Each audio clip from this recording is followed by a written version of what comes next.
Hello, my name is Elizabeth Ikea C. Medjabilia.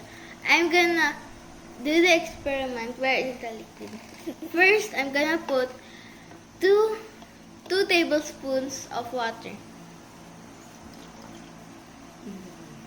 in the bowl. Next, I'm gonna put the towel in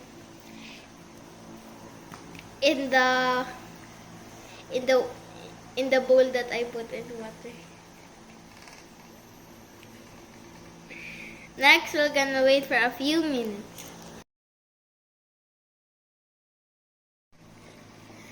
And after 1 minute, the towel absorbs the water in the bowl.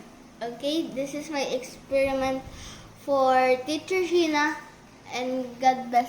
God bless. Hello, my name is Elizabeth.